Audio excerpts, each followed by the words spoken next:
This episode is brought to you by Ursa Minor Outfitters. Folks, I'm absolutely in love with my loon mug. It's handmade, it's an absolute piece of art. Whether it's at the office or at the house, people keep asking to check it out. If you're not a loon fan, they also have other beautiful mugs for wildlife fans of moose, bears, and eagles. They specialize in products highlighting the outdoors and local pride through quality design by local artists. They've even started expanding into items beyond mugs, like apparel, dog accessories, and soon candles and more. They also try to partner and highlight other small businesses, and in some cases, forego profits in lieu of charitable giving to help their community, such as the dog rescue. So check them out, UrsaMinorOutfitters.com, and enter promo code HikesMikes10 at checkout to receive 10% off your order. And for our four-legged hiking partners, they also have a portable silicone dog bowl and also a sweet over-the-collar dog bandana. Go check them out, UrsaMinorOutfitters.com, and don't forget to enter promo code HikesMikes10 at checkout to receive 10% off your order.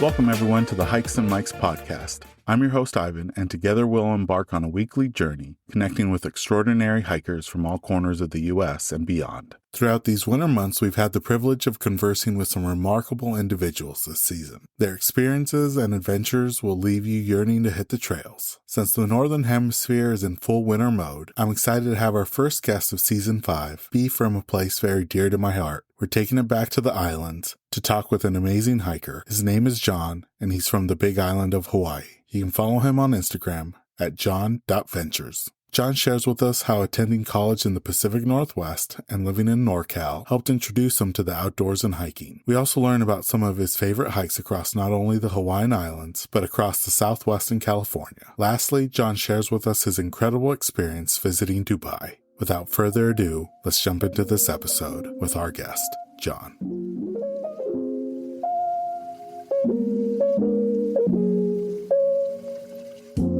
Welcome, everyone, to the latest episode of the Hikes and Mikes podcast. I'm really excited to have this guest on today. He's from the Big Island of Hawaii. John, I'm really excited to speak with you. I always like reminiscing and talking story with folks from the island. You know, the first question that we always like to ask our guests is how long they've been hiking for and how you got started. I hiked a few times in Oregon when I was in college. I attended Portland State University, so I was there for like 7 years. There's a couple times I hiked out in the Columbia Gorge, and one of the hikes I remember was like Angel's Rest, Monoma Falls, Horsetail Falls, and Beacon Rock. But I didn't really get into hiking till I moved to Sacramento, California after college. I lived there for like 2.5 years. And, you know, fresh out of college, I didn't know anybody. I didn't have a car. I was broke, so I couldn't do anything. Yeah. But I had a hard time finding a group or community. So my friend recommended me to use a social group platform called Meetup, and I wanted to explore. So I looked up hiking groups, and there's a few groups out of Sacramento, and that's how it started, you know. It was great that these hikes were free, and I was able to catch rides with someone carpooling. I think my first hike with that meetup was in Northern California, out in Feathers Falls near Chico, California. Mm-hmm. From there, I fell in love with nature and the outdoors, and also pushed me to hike because I was in my fitness journey as well. So majority of my time in Sacramento, I was either hiking somewhere or running, biking at the American River Trail. I feel like Sacramento sometimes gets overlooked with Northern California. You know, you have such amazing outdoor experiences to the north, to the south, and even to the coast. How would you describe the hiking scene there in Sacramento? Well, Sacramento is, so I can say that Sacramento is a little flat. So most of my hikes was actually outside of Sacramento. I would actually go towards the Bay Area. I forget what area it was. Oh, like the Point Reyes area. That's where I would go a lot. I know I hiked out there along the coast a lot, like Alamere Falls, and I did the John Muir Forest Trail, I think. There are another couple of trails, but I just didn't remember the name of it. I also hiked a couple of times out in Lake Tahoe, which is very nice. I forget the Rubicon Trail I did. I wish I did more, but, you know, I never had a car, so I'd come there when I had a chance. And from Sacramento, is that where you moved back to the Big Island? Actually, from Sacramento, I moved to Oahu, actually. I was getting homesick. I was just seeing all the, the beaches on social media. I was like, I'm getting homesick. I gotta go back home. So after my job, actually, you know what? I got let go. That's why. That's another thing. I got let go, and I decided, you know what? I'm gonna go move back home, but instead of Big Island, I'm gonna go to Oahu. And then Yeah. from there were just so many hikes out there. I just had fun exploring the whole island. You know, that's one thing that Google Photos likes to remind me is some of those beautiful island hikes, especially the ridge hikes. I think those are my favorite on Oahu. Yes, me too. What are some of your favorite hikes there on Oahu? So if the short ones in Oahu are like Pu'u Hulu Hulu, you know the pink pillboxes out in Waianae? Oh,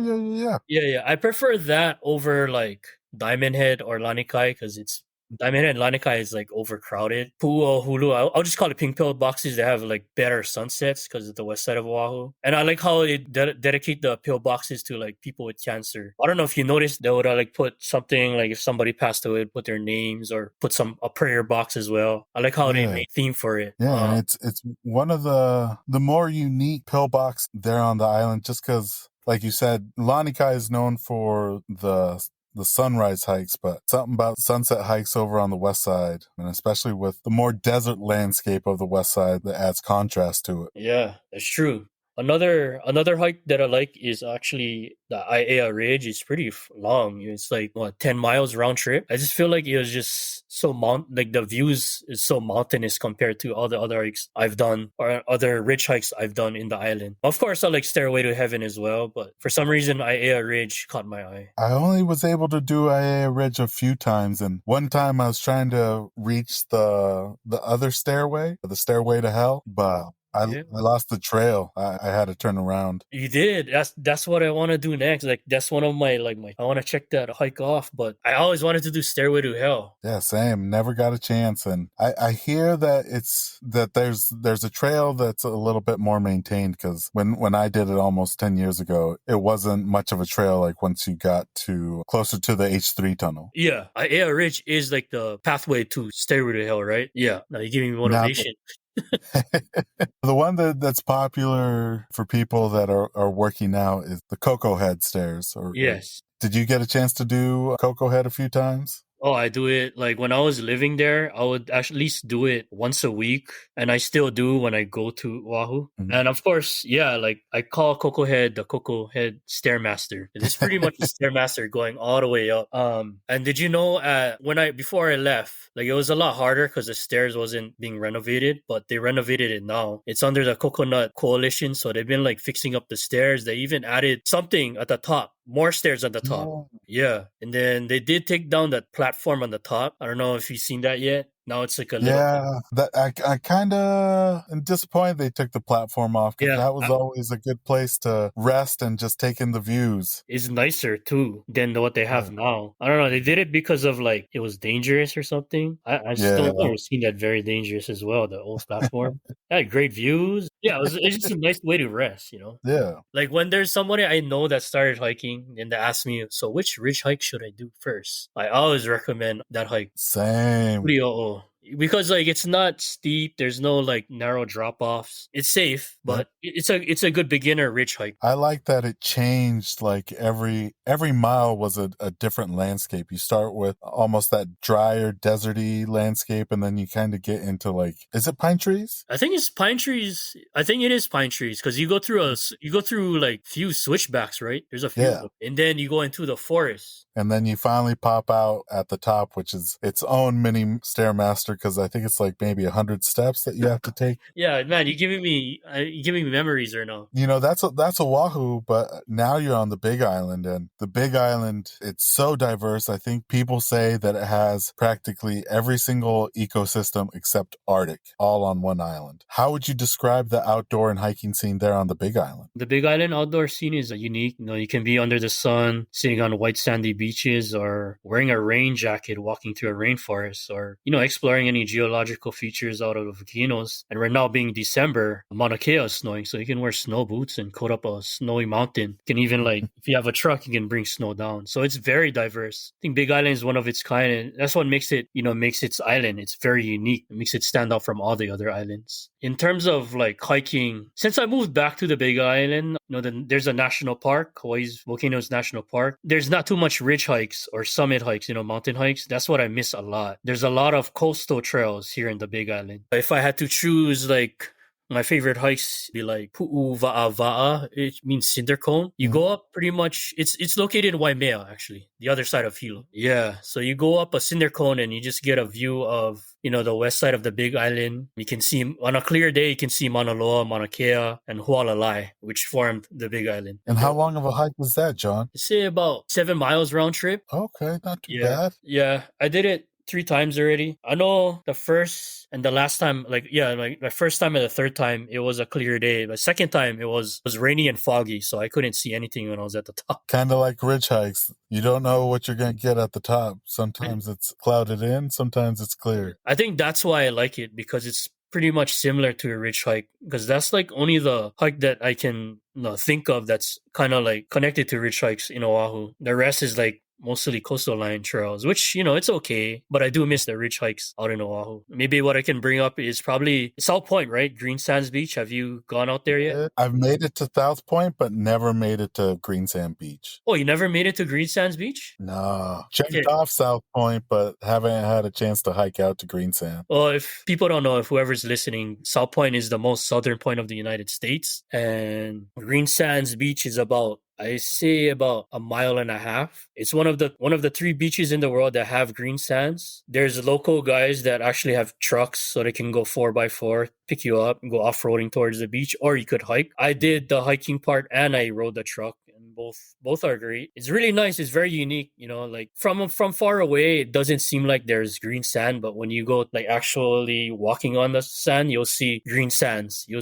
actually see the geological forms of how it is. It's pretty nice. And that's what I love about the Big Island, because you guys not only have green sand beach, but you got black sand beach, and then you got just the regular white sandy beaches that Hawaii is known for. Right. It's like so unique, man. And you mentioned it, John. I think Haleakala gets some snow every once in a while, but Mauna Kea, Mauna Loa, almost on a yearly basis will get a good snowfall. Yes. Have you had a chance to make it up there and have a snow day? Not this year, like not in a long time. I think the last time I did it was like 10 years ago. I mean, I lived in Oregon, so like I'm used to the snow. It's not really a big deal for me. I mean, my friends do ask me if I want to come. I was like, I'll go to the mainland for the snow instead. So we can actually snowboard, or actually, this snow is a lot better in the mainland. I mean, it's nice. It's a good experience, having snow in Hawaii, which a lot of people don't know about. There's a few years where I remember that Mauna Kea and Mauna Loa would get the first significant like snow warning in all the United States. They would have some storm rolling through, and they'd get the first significant snowfall out of the whole U.S. outside of Alaska. Now, you mentioned Volcanoes National Park, and this year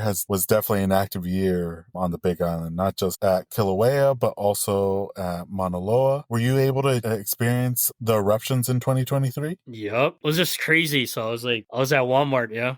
I come out of Walmart at the parking lot, and you can literally see Mauna Loa erupting. Like, I could never seen that anywhere else that I've been. It's crazy. So I actually went with my dad. We went up that night to see the lava flow. It's just a great experience. Just so like something you don't see every day, or you don't witness every day. And what's the good thing about the eruptions here in the Big Island? Like, I'm not really good in terms of geology, but the lava is really slow, so it's not really a threat. So when I was up there was a lot of people out there taking pictures, driving by. It's just crazy. When you drive by, you can just see a river of lava. You don't see that too often. Yeah. Also in 2016, I don't know if you heard, right? Out in Kalapana, where Kilauea was erupting, the lava flow was going towards Pana. So I guess the national park had an okay to people to visit. So we hiked out like 4 miles out, and we were able to literally stand right next to lava. No way. Yeah, you can grab like a stick, and then you can just stick it on the lava and see it burn. It was a great experience. Like, I still got pictures and everything. It was pretty cool. Right now, at least at the time of the recording, there's really no active eruptions going on the Big Island. But, Volcanoes National Park, I think is very unique because it's always changing because of the eruptions. What's been your experiences visiting that national park? I really enjoy it. Like what you said, it's unique.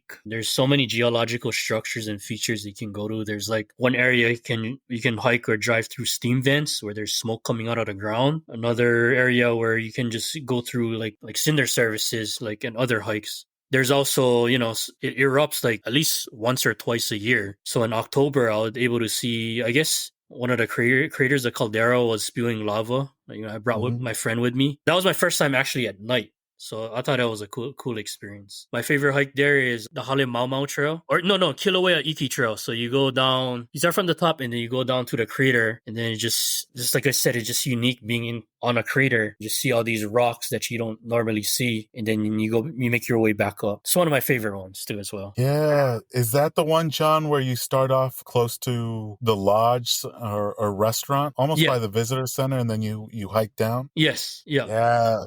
Yeah, I was able to do that one. And you were able to do that one? Yeah, and it's, you go through this lush forest and then all of a sudden you just hit the crater and it's a whole almost like otherworldly landscape because it's not completely barren. Like there's still a couple trees poking out. It's just something else to know that you're inside on a crater. Yeah, it's like another planet. Like when it's sunny, it's nice, but when it's like cloudy or raining, you feel like you're in a different planet. I like it, and the national park here in Hawaii, it's peaceful and there's a lot of history and culture, and that's another reason why I like it. For you being able to experience it now, eruptions both at night and during the day, which one would you recommend to visitors to check out? I would go at night. It's glowing. Not too many. Well, actually, there's a lot of people that go, so you gotta go super late. Just the fact it glows at night, it's really nice. Where in terms of during the day, you won't see too much of it. Some of my favorite pictures have been that glow that's coming off the crater, and you just see the silhouettes of people or just the red glow. John, have you been able to do some hiking on some of the other islands? I did hike in Kauai. Like I did the Kalalau Trail, which is known for the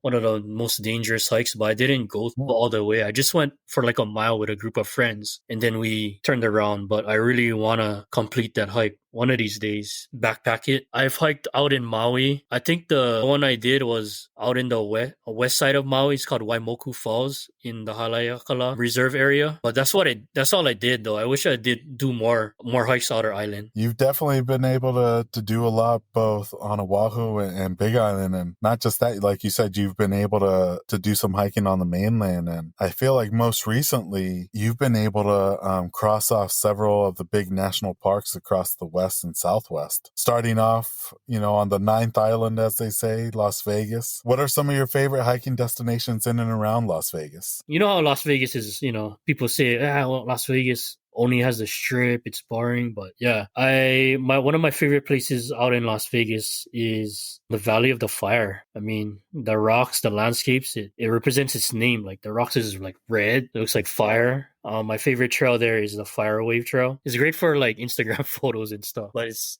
so unique. I do like the Red Rocks Conservation Area. That's also kind of reminds me of the Valley of the Fire. And there's also Mount Charleston, which is a lot more different. You'll see more of like kind of a forest kind of terrain when you go hiking. Over those three areas right outside of Las Vegas, I prefer Valley of the Fire. Yeah, and I feel like Valley of the Fire is it's less than an hour away from the strip. It's like 45 minutes away. I don't think it's well known yet compared to like the Red Rock Conservation Area. Yeah, I finally got a chance to visit Valley of Fire last year and totally blew me away. Just incredible it looks, and even though it wasn't a super sunny day, just to see the different rock colors and formations. And John, I don't know if Vegas is your launching pad, but you crossed off Utah's Mighty Five national parks. I did. What was your experience at each one of them? And was that done on a single trip or did you break it up amongst other trips? The Utah's Mighty Five is like one of my dreams that I conquered. I always wanted to visit it. I didn't do it in one trip. I did a weekend with Zion National Park and Bryce Canyon National Park. And then I did it on a 4-day weekend. I checked out Capitol Reef National Park, Canyonlands National Park, and Arches National Park. I think out of the 5 national parks, it has different features.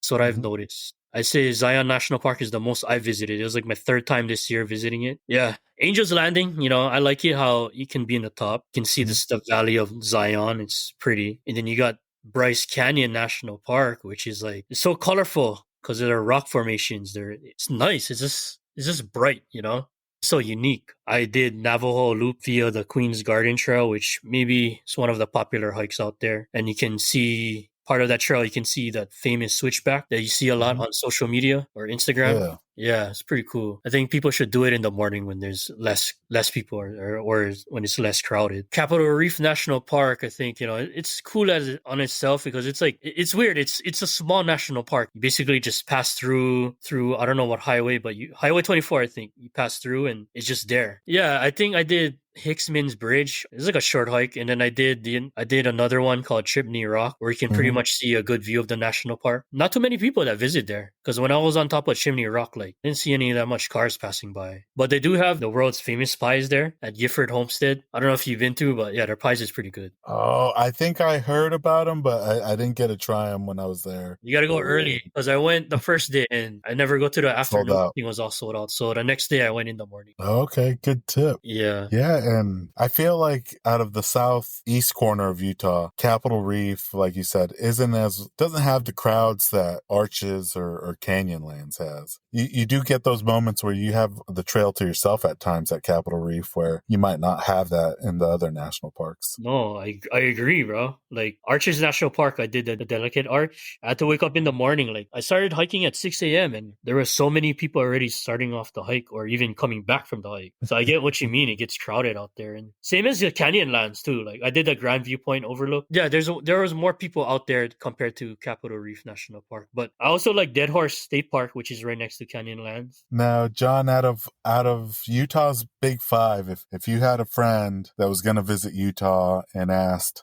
which one of the five should I do on this trip? Which one would you recommend? Man, this is a hard question, bro. I'm gonna have to say Arches National Park. It's just there's like so many sizes and different sizes and rock formations and just Moab is over there too, which there's a lot of things to do. You can go like off-roading, you can go camping. There's just a lot of things to do. There's a lot to offer compared to the other national parks. Outside of Utah, you've also made it to several national parks in California. Yep. Which ones have you had a chance to cross off your list, and what were those experiences like? This year I did Death Valley. I did it in January or February, I believe. I think I did Dante's Peak or Dante's Point. Kind of blew my mind on how the rock formations was. Like from afar, I think it was like blue or purple. Wow. Cool. Yeah. I also did the Salt Flats, which that's one of the reasons why I wanted to go and check out the Salt Flats, because I see it a lot on social media. I was like, I want to check that out. Badwater Basin, what it's called, I think. The lowest point of North America. Yeah. So that was cool. That was a good experience. Last year I did Yosemite's National Park, and we just passed by Kings Canyon National Park. We just wanted to drive by because we was running out of time. So my time there, I stayed with a couple of friends at some Airbnbs for a few nights. Yeah, like Yosemite's National Park is like a magical place, like I still want to go out there and do Half Dome or Glacier Point. And then Sequoia National Park blew my mind. Like I want to go there during the winter, like to see the big trees. I was just blown away how big the trees were. And then when I was there, we were able to like see black bears with cubs. Thought that was cool. I was like, oh, no kidding. That was the first time I actually seen a bear. And it's wildlife, something you don't need to worry about when you're hiking in Hawaii. Yeah, that's the one thing I do tell people, John, is there's nothing. I mean, the wild boars could do some damage. Okay. Yeah, that's right. I take that back then. But yeah, you don't about bears, a big cat. Yeah. Snakes or spiders. It's definitely unique in that sense where you don't have to carry bear spray or anything as you do like in some of the national parks here on the West Coast. Yeah, like I hiked out in Washington as well. I think it was the Rattlesnake Ridge Trail. Yeah, and then like at least every minute I would like turn around and see some animal falling. It's like, this is why I don't like hiking by myself when I'm in the mainland, because you never know. Yeah. That's true. John, outside of the national parks that we've covered, are there any other ones that you've gotten a chance to do on the mainland or up in the Pacific Northwest when you were living here? I did Joshua Tree National Park. Wasn't really as eye-opening as the other national parks. It's crazy. I lived in Oregon. I haven't been able to visit Crater Lake National Park. The west side, maybe Redwoods and Lassen Volcanic National Park is another one I want to check off. But yeah, I guess the Southwest and the national parks in California is the ones that I've checked off so far. There's a lot more to go. Do you have some already planned for 2024? I'm planning on going to Idaho and Montana in August. But I don't know about Glacier National Park. Yes, that's where I'm planning on going. But I think I'm going with I'm gonna join a group there. So we'll see what happens Nice. as it gets closer. Yeah. You know, outside of the mainland and the islands, the one place that you were able to travel and even do some hiking in is on a lot of people's bucket lists, and that's Dubai. And from what it looked like, it was an incredible visit. Can you share a little bit about that visit and what the hike was like that you did? Well, Dubai is far. It's the major city of the UAE, which is quite a journey. I had to fly to Seattle actually, a 5.5 hour flight from Hawaii, and then I No took a kidding. 15-hour straight flight to Dubai from Seattle. Dubai itself, like it's like the future. Like the building structures is so futuristic. Like right now, they have the world's tallest building, the Burj Khalifa. Pretty crazy. It's so nice. So either during the day or at night, it's really nice. And then you got the Museum of the Future. That's one area that I would recommend people to visit. They also have the Burj Al Arab 7-star hotel. They also have the Dubai frame, which like it's like a big frame where you can like go up a structure. Then you got one side is called the old Dubai, and the other side is the new Dubai, where like you can see the Burj Khalifa. And then you also have the palms, where I don't know if you've seen it. They have these little islands where these houses are built. There's a lot of like history and symbols they have when they have these cultural or building structures. It's pretty cool. But outside of Dubai, where things are different, because in Dubai it's kind of like very city like, and that's where like the tourist is. But that's when you go outside of Dubai, that's where you like experience true Dubai, or experience true, like everywhere you drive is just like sand, desert sand. You learn a lot about the culture there, which I did. I did a tour. I was able to go ATV riding. I was able to sandboarding. But the hike itself, I drove, I say, hour and a half, or just like a little bit over an hour north of Dubai. It's called Korfaka. It's called Al Rabi Mountain. It's pretty much desert like, so I kind of see it kind of similar to like hikes in Las Vegas when you hike a mountain hike or a ridge hike. The trail itself, the Al Rabi Mountain Trail, it's very maintained. Korfaka is known for its beaches, so it's kind of weird, being in a desert and known for its beaches. But when you're in the top, you can see pretty much the whole city of Korfaka, and then I guess the whole coastal area where all the nice beaches are. There's also a UAE flag that's on top of there. I wish I did more. When I went to Abu Dhabi, we tried to do a hike that is not really well known yet. It's called the Al Wathba Salt Lake. We tried finding it, but we couldn't. So hopefully, if I ever get a chance to go back to Dubai or the UAE, I'll try to find that salt lake again. It's pretty cool. Al Wathba Salt Lake. You can try Google that or something. You've been to both places, and I feel like, and it still is, I feel like Las Vegas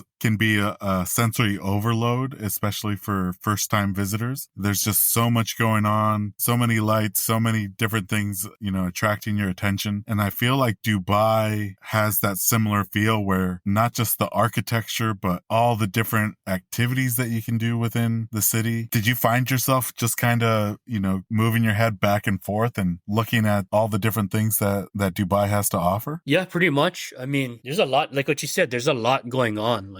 Like there's so many people, there's so many tourists, like a lot of nice cars. There's just a lot going on, like from the building structures and to the activities they have. A lot of the activities though, I feel like it's more of this tourist stuff, But to me, it's a great city. I enjoy my time out there in the UAE, Dubai, Abu Dhabi. I have family in Abu Dhabi, so I met up with my cousins there. And seeing the Burj Khalifa for the first time, we've all seen skyscrapers in other cities. How was it seeing it for the first time? Like, because I feel like the videos and pictures just don't do it justice. There's a lot going on, like you said, because it's by the mall. I did go all the way to the top. There's a line, though. It's kind of a tourist spot. I enjoyed it, actually, looking at it from the bottom instead of in the top. I mean, I think it's just because it was just too crowded at the top, too many tourists. Mm-hmm. Probably one of the best spots to do it or see it from the bottom is through the mall. There's an area where you can literally like take pictures and stuff of the Burj Khalifa. And John, do you have to pay to go to the top? Yes, you have to pay. Okay.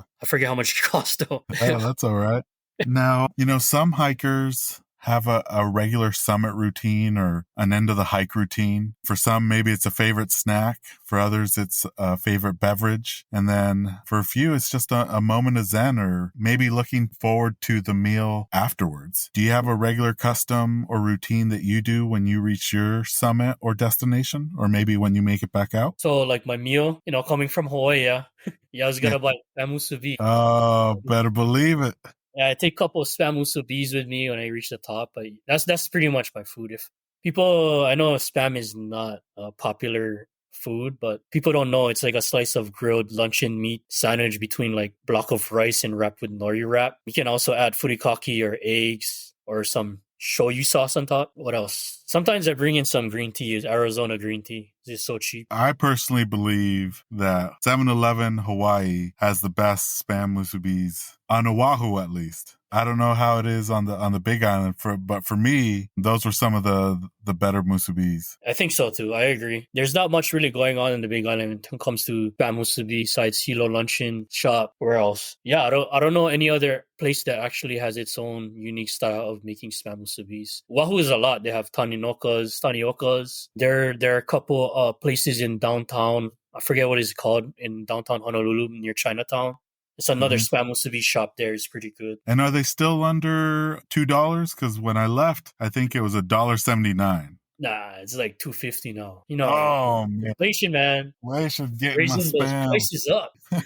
I also, when I hike solo, I also do like a moment of zen.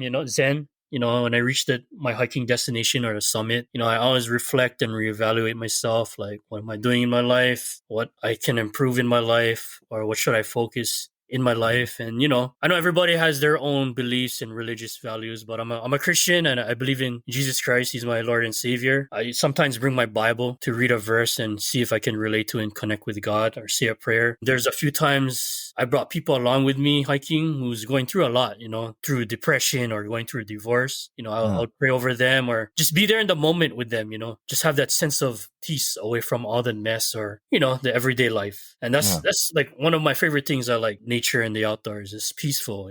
I'm not surrounded by the everyday life, but surrounded by the, God's creation, its beauty, away from the noise, everyday routine and chaos. Gives me peace, calmness, touches my soul, and again, opportunity to connect with God. Yeah, I think a lot of people find sanctuary out in outdoor spaces. It's definitely a place that brings a lot of people back to center. I believe that. It's so peaceful, when it comes to nature. One thing that we like to do on the podcast, John, is we like to do a deep dive on our guest's Instagram and pick out a picture or a video that catches our attention and kind of ask the guest a little bit more about it. And you've done some pretty funny reels lately over the last couple of months. How is it filming those reels? Because I'm always intrigued by content creators about the filming process. But you've done some pretty good reels lately about hiking and hikers, and even for Halloween you did a special one. What's been your creative process in making those videos, and what is it like actually filming it out in the wild? The creative part, I don't know. I'm still trying to figure that out.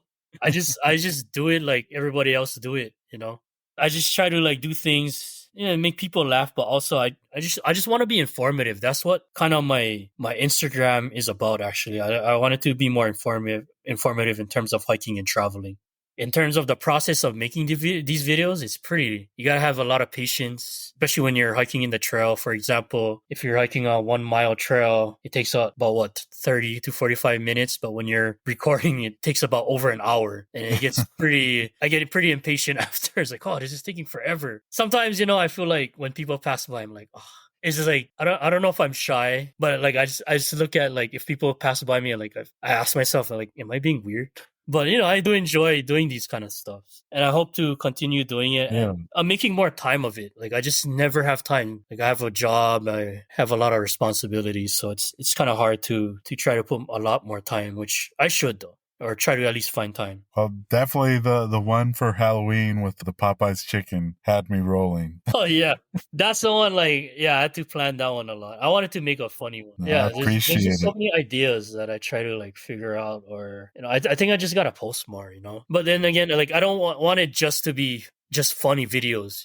I want informative videos as well. Like, so I can help people, right? If they gotta go traveling, or if they want to go hike somewhere, it can be informative, give them information through my posts. Yeah, a balance of both. Now, John, when it comes to your pack list, do you carry any luxury items that fall outside of the essentials? Like whether it's a camera, tripod, gimbal, is there anything you carry that kind of falls outside of the essentials? I guess plastic bag and toilet paper. Gotta use them somehow, You gotta go and you gotta go. But yeah, that's what I normally pack if I just in case, especially if I eat a big meal before. You never know. I think one thing that I would like to pack or actually invest in is like a sleep apnea machine, or like a portable sleep apnea machine. That's why I can't do any backpacking, which I want to do. But like, I think sleep is very important, any quality sleep. So I think investing in those devices is something I would like to look into in the future as a luxury item, But other than that, normally I just bring water,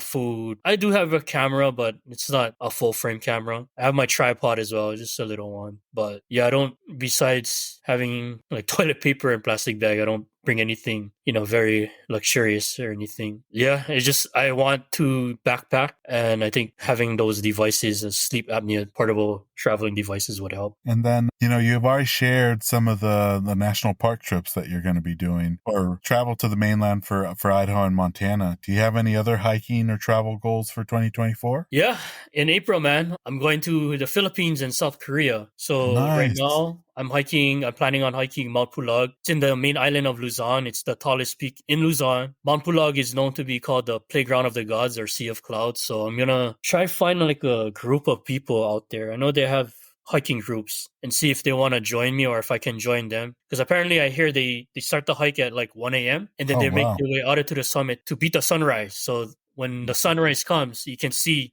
the sea of clouds. I'm also trying to see any waterfall hikes I can do out there, and also another like summit peak hike again, somewhere like near Manila side. Mount Pulag is actually north of Manila, which is like, I don't know how far, but I know it's near Baguio. It's between Manila and Ilocos Norte. Yeah, I plan on doing the Avapuhi Trail in Kauai if I have time, and maybe if I can gather up some people to do the Kalalau Trail with me. South Korea, no, I don't plan on hiking, but I just plan on traveling there and just, have that experience of knowing that, hey, I'm in South Korea. I want to know about their culture. I want to eat their food. I had a job offer in southern Utah in Cedar City, which is, where Zion and Bryce Canyon is. I know I regret it now, or I kind of regret it in a way that I didn't accept it, because that was probably like another plan of mine of hiking a lot if I lived out there. But I decided not to accept the offer and stay in Hawaii for now. But yeah, that's my plans right now for the Philippines, South Korea, Montana, Idaho. And I'm looking forward to seeing the pictures both from the Philippines and South Korea, but also when you make it Montana and Idaho. The last question for you, John, is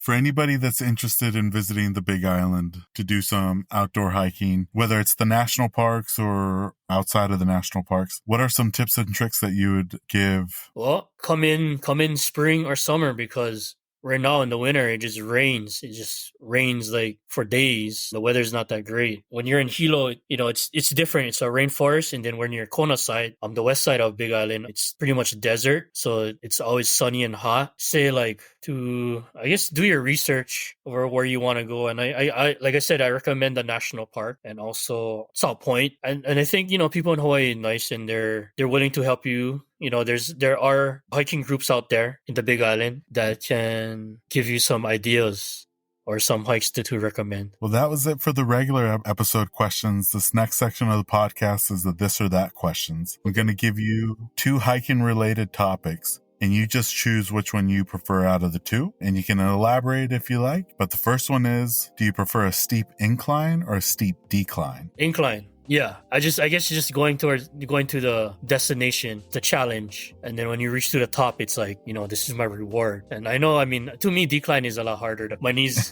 give out. And this one's a tough one because Hawaii's known for them, but waterfalls or summits? I gotta go summits, man. I like my mountains. Waterfalls is beautiful, but I like my mountains. I like the mountains. And when it comes to the trail system, John, do you prefer switch or straight up? I guess switchbacks. Do you use trek poles or are you freehand? I do freehand, but my friend brought me some trek poles for Christmas last year. I haven't even used it yet, so I gotta use it. I gotta make use of it just in case if I gotta use it if I go backpacking in the future. Yeah, I would say, John, when I lived in Hawaii, I never used trekking poles. It wasn't until I came back to the mainland where I started using them again. Oh, I guess I gotta go to the mainland again then. Because I feel like, at least on the trails on Oahu, you didn't really need them. I mean, most of the time. This next one is about your footwear. Do you prefer wearing trail runners or hiking boots? I have trail runners right now, but I'm gonna say hiking boots. I have had a couple hiking boots before I decided to get some trail running shoes. And then another trail system question. Do you prefer loop trail or an out back trail? Loop trail, because out and back trail, it's like you see all that stuff, so you get to your destination, and when you go back down, you already seen it. And then this one, at least for me, I think I know the answer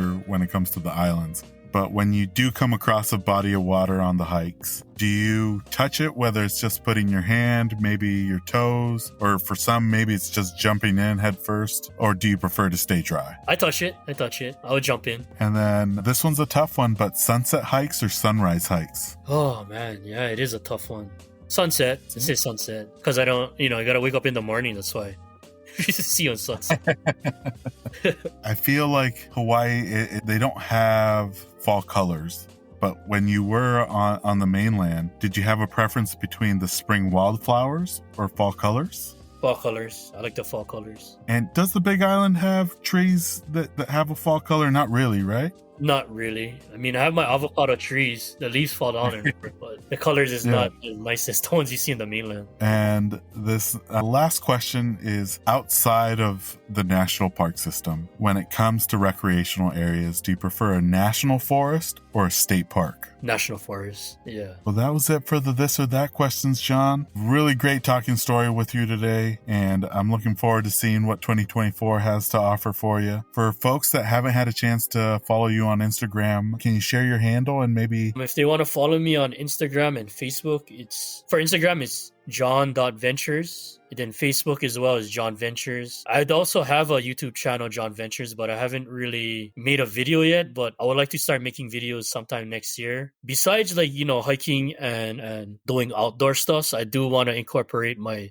fitness and health journey into John Ventures. I believe fitness does connect with hiking and doing outdoor stuff. You gotta stay healthy, you gotta stay fit to do all those outdoor activities. So I wanted to incorporate that as well. John, thank you again for joining us on the podcast. Really appreciate you spending your time, and I look forward to seeing what 24 has to offer. Thank you. And that brings us to the end of this episode alongside John. We extend a heartfelt thanks to him for coming on the podcast. Make sure to stay connected and follow his upcoming adventures on Instagram at john.ventures. Be sure to check out the episode show notes to check out John's other social media pages. We have an incredible lineup of episodes planned throughout the winter months, and we can't wait to share them with you. New episodes will be dropping every Monday with occasional bonus episodes on Fridays. To ensure you never miss out on those thrilling tales, remember to hit that like and subscribe button. Your support means the world to us. Don't forget to join our vibrant community on Instagram at Hikes and Mics. We'll be sharing episode visuals, my own personal hiking content, and so much more. Let's stay connected and continue to inspire each other on this remarkable journey. As we bid farewell, remember to tread those happy trails, embrace the great outdoors, and keep the spirit of adventure alive. Until next time, my fellow explorers, happy hiking. This episode's music was created by Ketsa. Follow him on Instagram at Ketsa Music.